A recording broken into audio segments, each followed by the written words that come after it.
नमस्कार। हमारे साप्ताहिक कार्यक्रम समाचार दर्शन में आपका स्वागत है। मैं हूं राशिद अहमद खान। आज के इस अंक में सुनेंगे विभिन्न जिलों की गतिविधियों पर विशेष रिपोर्ट। शुरुआत करते हैं इस अंक की। उमरिया में टीकाकरण अभियान जारी है। संक्रमण बढ़ने की आशंका के बीच जल्द से जल्द पात्र लोगों को दोनों डोज लगाए जाने के प्रयास किए जा रहे हैं। पेश है हमारे संवाददाता संतोष गुप्ता की ये रिपोर्ट। आदिवासी बाहुल उमरिया जिले में कोरोना जैसी वैश्विक महामारी की तीसरी लहर की रोकथाम हेतु तैयारियां जहां प्रारंभ कर दी गई हैं, वहीं टीकाकरण अभियान को भी तेजी से संचालित करने हेतु घर घर, दुकानों और हाट बाजार में आने वाले लोगों के मध्य दस्तक देने के निर्देश दिए गए हैं। स्वयं कलेक्टर संजीव श्रीवास्तव व मुख्य चिकित्सा अधिकारी डॉक्टर RK मेहरा ने इसकी बागडोर संभाली है। गत दिवस कलेक्टर संजीव श्रीवास्तव ने नागरिकों को टीकाकरण के प्रति जागरूक करने हेतु पेट्रोल पंप और हाट बाजार में पहुंचकर ग्राहकों और दुकानदारों से पूछताछ कर उन्हें टीकाकरण हेतु प्रेरित किया। जिला प्रशासन की ओर से तीसरी लहर की रोकथाम हेतु एहतियात के तौर पर प्रारंभिक तैयारियों को पूर्ण किया जा चुका है, जिनमें कोरोना की जांच, दवाइयों का स्टॉक और ऑक्सीजन प्लांट की स्थिति सही रहे शामिल हैं। प्रादेशिक समाचार दर्शन के लिए उमरिया से मैं संतोष गुप्ता। उधर शिवपुरी जिले में इस समय डेंगू व मलेरिया नियंत्रण के लिए डेंगू पर प्रहार अभियान जारी है और जानकारी दे रहे हैं हमारे संवाददाता रंजीत गुप्ता। शिवपुरी जिले में इस समय डेंगू व मलेरिया नियंत्रण के लिए डेंगू पर प्रहार अभियान जारी है। इस अभियान के तहत स्वास्थ्य विभाग, नगर पालिका और एमबेड के कर्मचारियों की टीम लार्वा सर्वे, विनिष्टीकरण, दवा छिड़काव सहित लोगों को इससे बचाव के लिए जागरूक कर रही है। शिवपुरी में अभी तक 188 केस चिन्हित हुए हैं। शहरी क्षेत्र में 22,971 घरों में सर्वे किया गया है, जिनमें 2125 घरों में लार्वा पाया गया, जिसका टीम के द्वारा मौके पर लार्वा विनिष्टीकरण किया गया। शिवपुरी शहरी क्षेत्र में मलेरिया डेंगू के नियंत्रण के लिए खाली पड़े प्लॉटों और तालाबों भरे पानी में लार्वा भक्षी मछली गेम्बुसिया डाली जा रही है, जो कि मच्छरों की लार्वा को खाती है। इसके अलावा लोगों को समझाइश दी जा रही है कि घरों में व आसपास टूटे फूटे कंटेनर और टंकी, कूलर, टायर, गमले इत्यादि में भरे पानी में एडीज मच्छर अंडे देते हैं, इसलिए यहाँ पर पानी का भराव न करें और अपने आसपास साफ सफाई रखें। शिवपुरी से प्रादेशिक समाचार दर्शन के लिए रंजीत गुप्ता। उज्जैन जिले में वर्ष की अंतिम लोक अदालत 11 दिसंबर को आयोजित की जाएगी, जिसमें न्यायालय में विचाराधीन व अन्य समझौता योग्य प्रकरणों का निराकरण किया जाएगा। और जानकारी दे रहे हैं संवाददाता हेमेंद्र नाथ तिवारी। उज्जैन जिले में वर्ष की अंतिम लोक अदालत 11 दिसंबर को होने जा रही है। इसमें न्यायालय में विचाराधीन व अन्य समझौता योग्य प्रकरणों का निराकरण किया जाएगा। लोक अदालत में मध्य प्रदेश विद्युत वितरण कंपनी, नगर पालिका निगम, चेक बाउंस और दुर्घटना बीमा सहित पारिवारिक मामलों व अन्य समझौता योग्य प्रकरणों का निराकरण किया जाएगा। लोक अदालत में प्रकरणों के निराकरण के लिए 41 खंडपीठों का गठन किया गया है। जिला एवं सत्र न्यायाधीश NP सिंह ने पक्षकारों से अपील की है कि वे समझौता योग्य लंबित एवं प्री लिटिगेशन प्रकरणों को लोक अदालत के माध्यम से निराकृत करवाएं। जिला विधिक सेवा प्राधिकरण के सचिव न्यायाधीश अरविंद जैन ने बताया कि वर्तमान में लोक अदालत में लंबित कुल 6,860 प्रकरण तथा प्री लिटिगेशन के 7,670 प्रकरण, इस प्रकार कुल 14,530 प्रकरण रखे जा चुके हैं और आगे भी दिन प्रतिदिन रखे जा रहे हैं। प्रादेशिक समाचार दर्शन के लिए उज्जैन से हेमेंद्र नाथ तिवारी। शहडोल जिले में वन संपदा लोगों की आय का जरिया बनेगी। इसके लिए वन विभाग ने 8 स्थानों पर वनधन केंद्र बनाए हैं। क्या है वनधन केंद्र और इससे लोगों को फायदा कैसे होगा, इस बारे में ज्यादा जानकारी दे रहे हैं हमारे शहडोल संवाददाता अरविंद पांडे। शहडोल जिले में वन संपदा आदिवासी परिवारों के साथ अन्य लोगों की आय का जरिया बने, इसके लिए प्रयास किए जा रहे हैं। उत्तर वन मंडल के जिला वन अधिकारी गौरव चौधरी ने बताया कि वन संपदाओं को वनोपज समितियों के माध्यम से बंधन केंद्र में एकत्र किया जाएगा। यहां वैल्यू एडिशन कराकर वनोपज की मार्केटिंग की जाएगी। इसके लिए समिति से जुड़े लोगों को प्रशिक्षित किया जा रहा है। उत्तर वन मंडल अंतर्गत 8 बंधन केंद्र बनाए गए हैं। प्रत्येक केंद्र में अलग अलग समितियों के अधिकतम 250 लोगों को जोड़ा गया है। दक्षिण वन मंडल अंतर्गत भी नए बंधन केंद्र बनाए जा रहे हैं। जिले में महुआ अधिक मात्रा में होता है। ग्रामीण अंचल में इसे बड़े पैमाने पर एकत्र किया जाता है। वन विभाग महुए पर अधिक फोकस कर रहा है। इसके अलावा हर्रा, बहर्रा, नीम और अन्य औषधि जड़ी बूटियों को भी बंधन केंद्रों के माध्यम से बेचा जाएगा। एक अनुमान के मुताबिक इससे करीब 5,000 लोगों को रोजगार मिलेगा। प्रादेशिक समाचार दर्शन के लिए शहडोल से मैं अरविंद पांडे। आजादी के अमृत महोत्सव के तहत टीकमगढ़ जिले में औद्योगिक क्षेत्रों को बढ़ावा देने के लिए कई प्रयास किए जा रहे हैं और जानकारी दे रहे हैं हमारे संवाददाता भवन जैन। टीकमगढ़ जिला उद्योग केंद्र ने आज़ादी के अमृत महोत्सव के अंतर्गत टीकमगढ़ जिले में उद्योगों को बढ़ावा देने के लिए प्रयास तेज कर दिए हैं। जिले की चिन्हित औद्योगिक क्षेत्रों की भूमि पर औद्योगिक इकाइयों के लिए हर आवश्यक सुविधा दी जाकर उद्योग स्थापित करने के लिए कार्य किया जाएगा। इसके लिए जिला मुख्यालय के नजदीक मोहनगढ़ तिराहा के पास 32 एकड़ भूमि, सोनोना खरीगा में 20 एकड़ भूमि को औद्योगिक इकाइयों के लिए विकसित किया जाएगा। इसके साथ ही पीतल शिल्प को बढ़ावा देने के लिए जिला स्तर से प्रदेश सरकार के माध्यम से भारत सरकार की ओर प्रस्ताव पहुंच चुके हैं। जिले में अधिक से अधिक रोजगार देने के उद्देश्य से जिला मुख्यालय के नजदीक नगरीय क्षेत्रों में भी औद्योगिक इकाइयों की स्थापना किए जाने की प्लानिंग भी की गई है। इसमें खरगापुर क्षेत्र में करीब 8 हेक्टेयर भूमि पर औद्योगिक इकाइयां विकसित की जाएंगी। उद्योग केंद्र के महाप्रबंधक राजेंद्र शेखर ने बताया कि इसमें पहले क्षेत्रीय लोगों को प्राथमिकता दी जाएगी। इसके बाद देश से कोई भी कंपनी या व्यक्ति स्टार्टअप करना चाहे तो उसे अधिकृत किया जाएगा। साथ ही रोजगार देने के लिए भी स्थानीय लोगों को प्राथमिकता दिए जाने का नियम बनाया गया है। प्रादेशिक समाचार दर्शन के लिए टीकमगढ़ से भवन जैन। पूरे प्रदेश के साथ ही सीधी जिले में भी रबी फसलों की बुआई का सिलसिला अपने अंतिम चरण में है। हमारे सीधी संवाददाता सचिंद्र मिश्र ने इस संबंध में उप संचालक कृषि राजेश सिंह से चर्चा कर विस्तार से जानकारी ली। सीधी जिले में धान कटाई के उपरांत किसान जहां एक ओर गहाई में जुटे हुए हैं, वहीं दूसरी ओर 15 नवंबर से युद्ध स्तर पर बुआई में तुले हुए हैं। जिले के वनांचल क्षेत्रों में चना, मसूर, अलसी की बोनी जहां हो चुकी है, वहीं अत्यधिक गीले नमी वाले क्षेत्रों में अभी भी बोनी का सिलसिला जारी है। गेहूँ हमारे यहाँ रबी का कुल मिला के पिछले साल 1,51,000 रकबा बोया गया था। उसके अगेंस्ट में अभी तक हम लगभग 60,000 रकबा बोया गया है।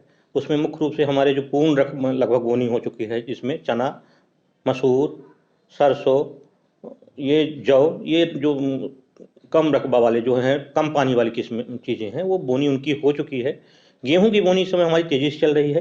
पिछले साल हमारा 1,21,000 रकबा बोया गया था। उसके अगेंस्ट में अभी हम 25,000 के आसपास पहुंच गए हैं। कुल मिला के हमारी 40% लगभग बोनी रबी की हो गई है।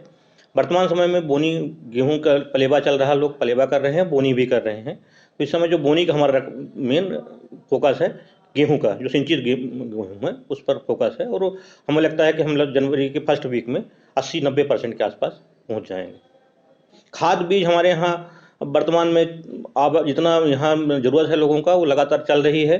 खाद में गेहूं में मुख्य रूप से DAP और यूरिया का लोग प्रयोग करते हैं। किसानों को समझाइश दी जा रही है कि DAP के स्थान पर NPK भी उपयोग करें। NPK में सभी संतुलित मात्रा में पाया जाता है, और अगर कभी DAP की थोड़ा कम मात्रा मिलती है तो उसके स्थान पर सुपर फास्फेट हमारे यहाँ पर्याप्त उपलेबल है। सुपर फास्फेट और 3 बोरी सुपर फास्फेट और 1 बोरी यूरिया मिला के गेहूँ को 1 एकड़ के आराम से बोनी किसान भाई कर सकते हैं। और लगातार हमारी आज भी 400 मीट्रिक टन आ रही है DAP, और किसानों को तीनों मार्केट के माध्यम से नगद में भी दी जा रही है, और सभी सोसाइटियों से उनकी मांग अनुसार RO के माध्यम से उनको भंडारण किया जा रहा है, जो साख के आधार पर किसानों को आवंटित की जाती है। प्रादेशिक समाचार दर्शन के लिए सीधी से मैं सचिंद्र मिश्र। सतपुड़ा की पर्वतमाला के दक्षिणी छोर पर तलहटी में स्थित पेंच राष्ट्रीय उद्यान 23 नवंबर 1992 में टाइगर संरक्षण योजना के तहत टाइगर रिजर्व घोषित किया गया। मुख्यतः वन्य प्राणियों में चीतल मध्य प्रदेश के अन्य जंगलों की अपेक्षा सबसे अधिक पेंच टाइगर रिजर्व में पाए जाते हैं। इसके अलावा जंगली भैंसा, सोनकुत्ता, नीलगाय, जंगली सुअर तो बहुतायत में है ही, साथ ही पार्क में लगभग 60 बाघ और तेंदुए भी पर्यटकों को हमेशा विचरण करते दिख जाते हैं। पेंच राष्ट्रीय उद्यान को मोगली लैंड भी कहा जाता है। सिवनी से हमारे संवाददाता फिरोज पंडित ने पेंच नेशनल पार्क के बारे में विस्तार से बात की पार्क संचालक अशोक कुमार मिश्रा से। पेंच टाइगर रिजर्व मध्य प्रदेश के सिवनी जिले में स्थित है। इसके 3 तरफ से छिंदवाड़ा जिला, नागपुर जिला एवं बालाघाट जिला की सीमाएँ लगती हैं। इसमें कोर क्षेत्र एवं बफर क्षेत्र मिला के कुल 1180 वर्ग किलोमीटर के लगभग क्षेत्र आता है, जिसमें से 411 वर्ग किलोमीटर कोर और शेष बफर है। राष्ट्रीय व्याघ्र संरक्षण प्राधिकरण यानी NTCA, जो कि टाइगर रिजर्व के प्रबंधन को देखता है, उनके द्वारा प्रत्येक 4 वर्ष में मैनेजमेंट इफेक्टिवनेस इवैल्यूएशन कराया जाता है, जिसमें अलग अलग टाइगर रिजर्व को रैंकिंग दी जाती है। तो वर्ष 2018 में पिछली जो हुई थी, मी की एक्सरसाइज, उसमें पेंच को पूरे भारतवर्ष में प्रथम स्थान प्राप्त हुआ था। यहाँ पे मुख्य रूप से जो जानवर पाए जाते हैं उनमें लगभग मध्य प्रदेश में पाए जाने वाले सभी जानवर हैं, जिनमें बाघ, तेंदुआ, भालू, जंगली सुअर, सोन कुत्ता, चीतल, सांभर, नीलगाय, गौर मुख्य वन्य प्राणी हैं। पर्यटकों की दृष्टि से यह पार्क सर्वाधिक लोकप्रिय पर्यटन स्थलों में से एक है। यहाँ अगर बात करें तो अभी पिछले वर्षा काल में, जबकि वाइल्ड वन्य प्राणी टूरिज़्म काफ़ी कम होता है, उस सीज़न में भी जुलाई से अक्टूबर के बीच में लगभग 36,000 पर्यटक आए, जिनसे पार्क को 1,25,00,000 रुपए लगभग गेट मनी के रूप में प्राप्त हुआ, और इसका आधा अगर कर दें तो लगभग 60 लाख रुपए गाइडों को प्राप्त हुआ, एवं 1.25 से 1.5 करोड़ रुपए तक जिप्सी ओनरों को प्राप्त हुआ। तो इस तरह से काफ़ी मात्रा में पार्क से रेवेन्यू यहाँ पे जनरेट होती है, जिससे आसपास के ग्रामीणों को काफ़ी रोज़गार के अवसर प्राप्त होते हैं। इसके अतिरिक्त होटल वगैरह में भी, होटल, रिसॉर्ट, दूसरे क्षेत्रों में भी काफ़ी लोगों को रोज़गार प्राप्त होता है। पार्क प्रबंधन द्वारा मोगली महोत्सव एवं अनुभूति कार्यक्रम के माध्यम से स्कूली छात्र छात्राओं को वन्य प्राणियों के प्रति जागरूक करने का भी कार्य किया जाता है, जिससे भविष्य में लोगों के बीच में जागरूकता बढ़े एवं वन्य प्राणी संरक्षण में सहयोग प्राप्त हो। हीरानगरी पन्ना की विहंगम वादियों और हरे भरे घने जंगल बाघों को खूब रास आ रहे हैं। इसलिए पन्ना टाइगर रिजर्व में इन दिनों बाघों की संख्या में लगातार इजाफा हो रहा है। और जानकारी दे रहे हैं पन्ना से हमारे संवाददाता दिलीप कुमार शर्मा। हीरानगरी पन्ना की विहंगम वादियों और हरे भरे जंगल बाघों को खूब रास आ रहे हैं। इसलिए पन्ना टाइगर रिजर्व में इन दिनों बाघों की संख्या लगातार बढ़ रही है। इस संबंध में पन्ना टाइगर रिजर्व के फील्ड डायरेक्टर उत्तम कुमार शर्मा ने बताया कि वर्ष 2021 में अभी तक 8 बाघों ने शावकों को जन्म दिया है, जिनकी संख्या 19 है। वहीं बाघिन पी 641, 662, 313, 62 एवं पी 433, 22 ये 4 बाघिनें दिसंबर तक बच्चे दे सकती हैं।